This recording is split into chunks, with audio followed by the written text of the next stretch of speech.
Hi friends, तो यहाँ पर मैंने बिटकॉइन का चार्ट ओपन किया है। अब अगर जहाँ आपको एनालिसिस करना है तो सबसे पहले कितने टाइम फ्रेम पर एनालिसिस करते हैं। तो सबसे पहले एनालिसिस करने के लिए बड़े टाइम फ्रेम पर एनालिसिस करते हैं। जैसे वन डे हो गया, यहाँ पर वन डे का अगर यहाँ चार्ट आप ओपन करोगे तो आप वन डे पर एनालिसिस कर सकते हो। तो सेकंड है 4 आवर्स पर आप एनालिसिस कर सकते हो, 2 आवर्स पर एनालिसिस कर सकते हो और 1 आवर्स पर एनालिसिस कर सकते हो। अब यहाँ पर आता है 30 मिनट के चार्ट पर आप एनालिसिस कर सकते हो टाइम फ्रेम लगाकर, और यहाँ पर 15 मिनट पर भी आप एनालिसिस कर सकते हो और 5 मिनट पर एनालिसिस कर सकते हो। तो अगर जहाँ आपको स्कैल्पिंग करनी है तो आप यहाँ पर टाइम फ्रेम छोटा करके 3 मिनट पर कर सकते हो और यहाँ पर 1 मिनट पर भी आप इसका एनालिसिस कर सकते हो। तो सबसे पहले हम लंबे टाइम फ्रेम पर एनालिसिस करेंगे। एनालिसिस करने के बाद जो मेथड कुल निकलेगा उसके बाद ही हम टाइम फ्रेम को अच्छा सा सेट करके ट्रेड लगाएंगे। तो यहाँ पर मैं सबसे पहले वन डे पर क्लिक किया टाइम फ्रेम। तो वन डे पर क्लिक करने के बाद सबसे पहले हमारा रजिस्टेंस हम यहाँ पर बनाएंगे। तो देखता हूँ तो मार्केट बहुत ही अच्छा यहाँ पर उठा है। उठने के बाद यहाँ पर सबसे पहले मैं एक रेजिस्टेंस यहाँ पर अपना एक ट्रेड लाइन खींचूंगा। ट्रेड लाइन खींचने के बाद ये एक एरिया मेरा बन गया वन डे पर सपोर्ट रेजिस्टेंस का, जस्ट ये काम कर रहा है। ठीक, क्योंकि मार्केट अभी यहाँ पर देख सकते हो मार्केट ये लेवल को ब्रेक किया था और यहाँ पर अगर जहाँ देखो मार्केट यहाँ से ऐसे उठा और ये डब्ल्यू पैटर्न का थोड़ा सा साइन दे रहा है। ठीक, डब्ल्यू पैटर्न का साइन दिया।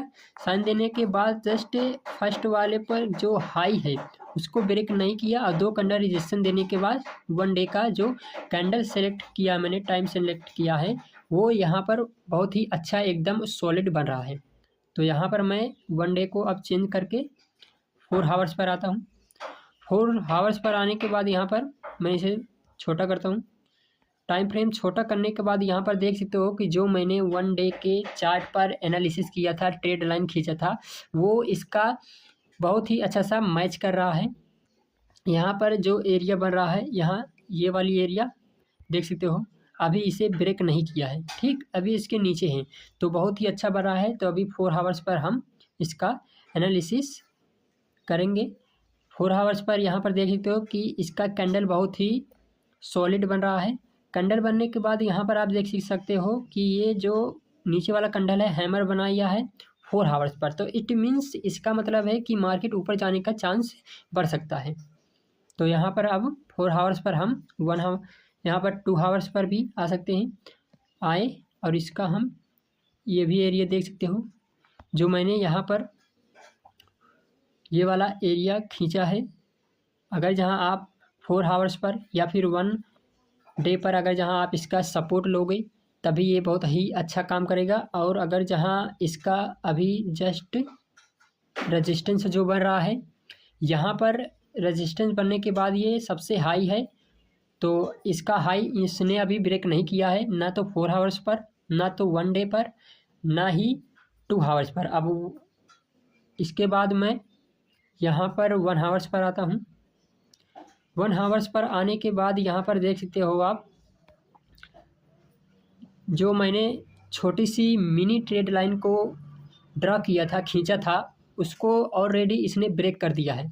यहाँ से देखो मैंने एक रेजिस्टेंस बनाया था। अब बनाने के बाद ये ऑलरेडी एक डब्ल्यू पैटर्न दिया है जो यहाँ तक आई है। यहाँ तक आने के बाद ये देख सकते हो कि इस लेवल को इसने ऑलरेडी इस वाले लेवल को इसने ब्रेक कर दिया है, यहाँ पर आ गया है। फर्स्ट वन डे के हाई पर अगर जहाँ आप देखोगे तो भी ये ब्रेक कर चुका है। तो यहाँ पर 1 आवर्स के टाइम पर भी एनालिसिस हो गया ऑलरेडी। अगर जहाँ वन डे का रेजिस्टेंस ब्रेक हो गया है तो मार्केट ऊपर जाने का चांस बढ़ सकता है। अब अगर जहाँ आप 30 मिनट के चार्ट पर देखोगे, 30 मिनट टाइम फ्रेम पर देखोगे, तो यहाँ पर 30 मिनट पर भी ये वाला एरिया अच्छा सा ब्रेक कर दिया है। यहाँ पर देखो 30 मिनट के टाइम फ्रेम पर ही ये ब्रेक हो चुका है। ब्रेक होने के साथ यहाँ पर देख सकते हो कि ऑलरेडी वॉल्यूम इंक्रीज हो चुकी है वॉल्यूम जब इंक्रीज हो चुकी है तो अच्छा खासा मार्केट में मोमेंटम देखने को मिल सकता है। यहाँ पर मैं अब 15 मिनट्स पर आता हूँ। 15 मिनट्स पर आने के बाद यहाँ पर जो रेजिस्टेंस लेवल यहाँ पर बन रहा था, आप देख सकते हो, मैं यहाँ पर देख सकते हो ये वाला एरिया, यहाँ से जो मैंने ट्रेड लाइन खींचा था, एक रेजिस्टेंस बना था और ऑलरेडी ये रेजिस्टेंस टूट गया था। फर्स्ट सेलिंग हुई, यहाँ से लेकर यहाँ तक मार्केट गिरा और यहाँ से एक डब्लू पैटर्न दिया, फिर से मार्केट अपने एक रेजिस्टेंस पे पहुँची। जो सेलर यहाँ पर सेल किए थे, अब वही सेलर यहाँ पर भी सेल किए और मार्केट को फिर से गिराए दिए। गिराने के बाद ये वाली जो ट्रेड लाइन दिख रही है आपको, ये मेरा 1 हावर्स पर है और यहाँ से एक अच्छा सा इंगल्फिंग कैंडल बनी। इंगल्फिंग कैंडल बनने के बाद एक मार्केट में फिर से ऊपर मार्केट हो गया और डब्लू पैटर्न बनने का चांस यहाँ पर दिखा दिया है। तो पैटर्न नहीं दिखाया है, यहाँ पर कैंडल स्टिक पैटर्न दिखाया है। पैटर्न अलग होता है, कैंडल स्टिक पैटर्न अलग होता है। तो कैंडल स्टिक पैटर्न में ऐसे तरीके से दिखाया है, ठीक, 15 मिनट पर। अब यहाँ पर अगर जहाँ आपको ट्रेड लगाना है तो 5 मिनट पर हम यहाँ पर आ गए हैं। 5 मिनट पर आने के बाद यहाँ पर ये वाला एरिया देख सकते हो कि जो ट्रेड लगाने का 5 मिनट पर गए और यहाँ पर सारा एरिया को मैंने, ये वाले एरिया को देखो, कैंडल बहुत ही अच्छा बन रही है। तो यहाँ पर सबसे पहले मैं आपको दिखा देता हूँ, शो करा देता हूँ। मार्केट जब ऊपर गई ना, तो नीचे से मार्केट ऊपर आई, पुल बैक ली, यहाँ से फिर एक पैटर्न बनाई, यहाँ से एक पैटर्न बनाई और यहाँ से एक टॉप बनाने के बाद मार्केट ऐसे निकल गई। तो सबसे पहले एनालिसिस करने के बाद अगर जहाँ मैं एक टॉप से दूसरे टॉप को अगर जहाँ कनेक्ट करूँ तो ये एक रेजिस्टेंस बन रहा है। फर्स्ट यहाँ से मैं फर्स्ट टॉप से सेकंड टॉप को अगर जहाँ मैं कनेक्ट करूँ तो ये एक सपोर्ट बन रहा है। तो फर्स्ट सपोर्ट बना, सेकंड सपोर्ट बना एंड ये थर्ड सपोर्ट बना।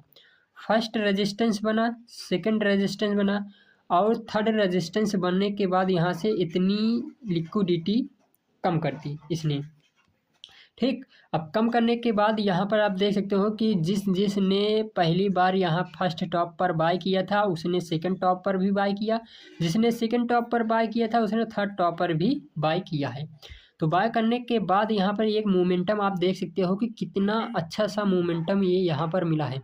सबसे हाई निकलने के बाद यहाँ पर जो एरिया है यहाँ से यहाँ तक गया है और ये वाला एकदम हाई है।